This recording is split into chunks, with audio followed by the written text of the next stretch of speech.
नमस्कार साथियों, मैं डॉक्टर दिनेश पाल, सहायक प्राध्यापक हिंदी विभाग, नंदलाल सिंह महाविद्यालय, जैतपुर, दाऊदपुर, सारण, छपरा। लगभग 1 माह बाद पुनः वापसी हुई है ऑनलाइन क्लास में। आज मैं स्नातक प्रथम वर्ष के हिंदी रचना पाठ्यक्रम के अंतर्गत एक प्रकरण है, टॉपिक है संक्षेपण। उस टॉपिक पे बातचीत करना चाहेंगे। संक्षेपण पल्लवन का विपरीत शब्द है या विपरीत रूप है, कह सकते हैं। इस संक्षेपण में हम संक्षिप्त करते हैं। जैसे कि पल्लवन में कोई छोटा सा पद्यांश दे दिया जाता है, 5 लाइन, 4 लाइन, 10 पंक्ति, 8 पंक्ति, 6 पंक्ति तक मान लीजिए। हम उसके लगभग 3 गुना में जाते हैं और पल्लवन उसका विस्तार से लिखते हैं। जब संक्षेपण में सीधे उसके विपरीत होता है। बड़ा सा गद्यांश या अनुच्छेद दिया रहता है और उसको हम संक्षेप में करते हैं, संक्षिप्त में करते हैं। इसे सारांश या भावार्थ नहीं कह सकते, उससे एक अलग रूप है संक्षेपण। संक्षेपण करते समय हमें ध्यान देना होता है कि जो बातें लिखी गई हैं वह पूरी तरह से बात इसमें हो, कोई भी संदर्भ या कोई भी उसका जो तथ्य है वो छूटे ना, लेकिन उसको शॉर्ट संक्षिप्त भी करना होता है। यानी उसके जो बढ़ा चढ़ा कर लिखा गया होता है या जो अनुपयुक्त या जिसकी आवश्यकता ना हो या जिस शब्द या वाक्य के बिना काम चल सके, उसे हम हटा देते हैं। कई बार होता है जैसे किसी को छोटी बात कहनी होती है, लेकिन उसी बात को इतना लंबा चौड़ा घुमा कहते हैं और कोई सीधे सीधे कह देता है। तो वही है, अगर संक्षेपण की परिभाषा अगर हम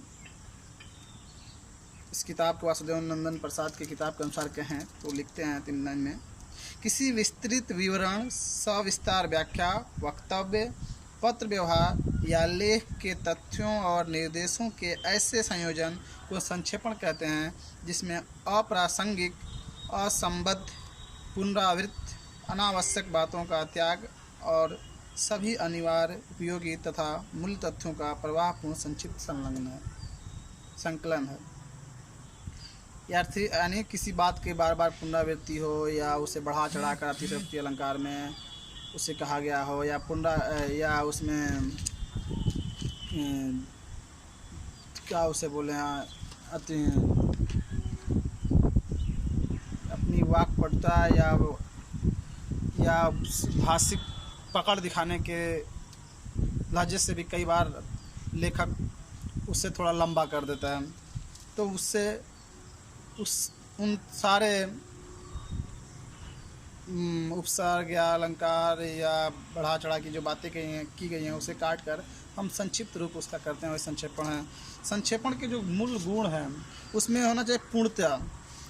यानी हम जब उसका किसी पद्यांश, किसी गद्यांश या किसी अनुच्छेद का संक्षेपण करें तो हमें इस बात का ध्यान रखना चाहिए वह अपने आप में पूर्णतः होना चाहिए। यानी जो बात कही गई है वह पूर्ण रूप से संक्षेपण में आनी चाहिए, क्योंकि बात को, तथ्य को, भाव को नहीं काटना होता है, उसके वाक्य और शब्द को कम करना होता है। इस बात का ध्यान रखना चाहिए और एक बहुत बड़ा गुण है पूर्णता, जो कम शब्दों में ज़्यादा बात कह दे। और यह एक प्रकार का मानसिक कला कह सकते हैं। यह एक व्यक्ति की विशेषता हो सकती है कि किस प्रकार से हम अपनी बात को कम शब्दों में ही कह डालें।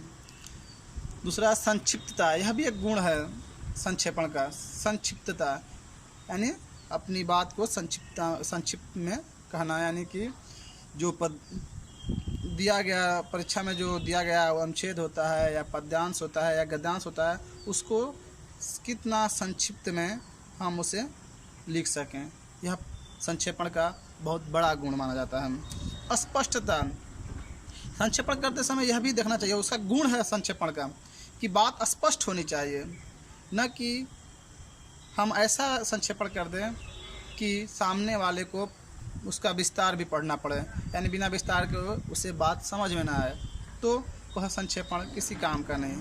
वह स्पष्ट होना चाहिए। संक्षेपण में वह बात जो विस्तार में दिया गया है वह लगभग पूरी तरह से आ जानी चाहिए, और भाषा शब्द भी स्पष्ट होने चाहिए, न कि जटिल घुमावदार होने चाहिए।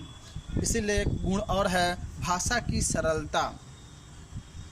संक्षेपण करते समय ध्यान देना चाहिए विद्यार्थियों को कि उसके वाक्य सरल हों, शब्द भी सरल हों, न कि समासोक्ति समास का प्रयोग करते हुए या अलंकार का प्रयोग करते हुए या तत्सम शब्दों को अपने दिखाने के लिए, कई बार होता है, या अपनी भाषाई पकड़ दिखाने के लिए, भाषा जो व्याकरण है उस पर पकड़ दिखाने के लिए, अपने प्रदर्शन के लिए उसे इतना क्लिष्ट न कर दें कि वह पढ़ा ना जा सके। संक्षेपण संक्षिप्त होता है, इसलिए उसके वाक्य भाषा भी सरल होने चाहिए जिसे आसानी से समझा जा सके।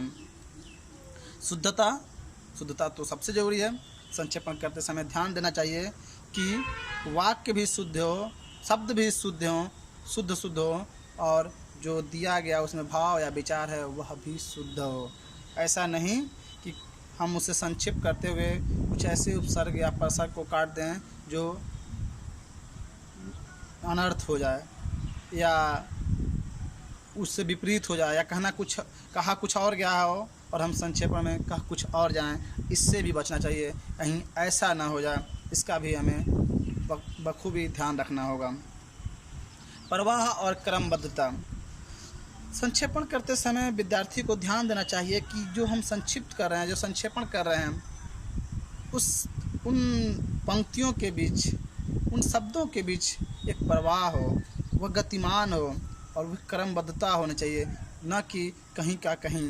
कई बार होता है विद्यार्थी ऐसी गलती कर देते हैं, उन्हें दिमाग में यही होता है कि इतने शब्दों में करना है, इतने वाक्यों में करना है, उससे संक्षिप्त करने के चक्कर में वे भूल जाते हैं कि वाक्य गठन क्या है, एक दूसरे से क्रम जुड़ा हुआ है कि नहीं, क्रमबद्धता है कि नहीं, तो इसमें उनको नुकसान हो जाता है। और संक्षेपण करते समय सबसे महत्वपूर्ण बात है उसका एक शीर्षक देना बहुत ज़रूरी है, क्योंकि शीर्षक पर भी अंक दिए होते हैं। हो सके तो नीचे शब्द संख्या भी लिख दें कि कितने शब्दों में संक्षेपण किया गया है।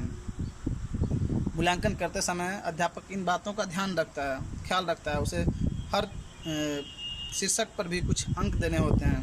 वो शीर्षक सबसे पहले लिखें। शीर्षक लिखते समय ध्यान दें कि ऐसा शीर्षक हो जिससे उस संक्षेपण का बोध हो, संक्षेपण का भाव समझ में आए, संक्षेपण का मूल मंतव्य समझ में आ जाए, न कि संक्षेपण कुछ हो शीर्षक कुछ। और शीर्षक थोड़ा आकर्षक होना चाहिए। कई बार शीर्षक पाठक को पढ़ने को मजबूर कर देता है, अपनी तरफ खींच लाता है। इस बात का भी ध्यान रखना होगा विद्यार्थियों को।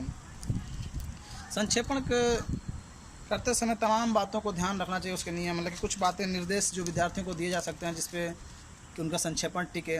इसमें खासकर संक्षेपण में मूल संदर्भ के उदाहरण, दृष्टांत, उद्धरण और तुलनात्मक विचारों का समावेश नहीं होना चाहिए। ऐसा ना कि हम उदाहरण देते हुए और विचार को अपने बताते हुए उसे और लंबा खींच दें, उसे इनसे बचना चाहिए। सामान्यतः इसे भूतकाल और परोक्ष कथन में लिखा जाना चाहिए। भूतकाल में। तीसरा, अन्य पुरुष का प्रयोग होना चाहिए। जो वाक्य हम प्रयोग करते हैं उसमें अन्य पुरुष में लिखना चाहिए। भाषा सरल होनी चाहिए, मुहावरे और अलंकारिक नहीं। मुहावरे और अलंकार का प्रयोग करने से, अलंकारिक भाषा का प्रयोग करने से बचना चाहिए। मूल तथ्य से असंबद्ध और अनावश्यक बातों को छांटकर निकाल देना चाहिए।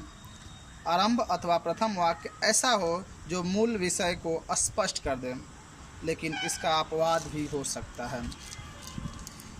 यह निर्दिष्ट शब्द संख्या में लिखा जाना चाहिए। यदि कोई निर्देश न हो तो इसे कम से कम मूल की 1/3 होना आवश्यक है। यानी आपके प्रश्न में दिया गया है कि इतने शब्दों में लिखें, तो आपको कोशिश करना होगा कि उतने शब्दों में ही लिखें। यदि शब्द संख्या नहीं दिया गया है तो आपको कोशिश करनी है कि उसे 1/3 में, यानी 30 पंक्ति का अगर कोई पैराग्राफ है या अनुच्छेद है या गद्यांश पद्यांश है, गद्यांश ही पद्यांश तो ज़्यादातर नहीं आता है, तो हमें कोशिश करनी है 10 वाक्य में हो, 10 पंक्ति में हो, यानी 1/3 में हो। समास, प्रत्यय और कृदंत द्वारा वाक्यांश का या वाक्य एक शब्द या पद के रूप में संक्षिप्त किए जाएं, यानी किसी पर प्रत्यय दिया हुआ है या उसमें उपसर्ग लगा गया है, समास, इस सब का प्रयोग करके अगर वाक्य लंबा खींचा गया है तो हमें कोशिश करना है कि उन सबको हटाकर जितना छोटा से छोटा कर सकें।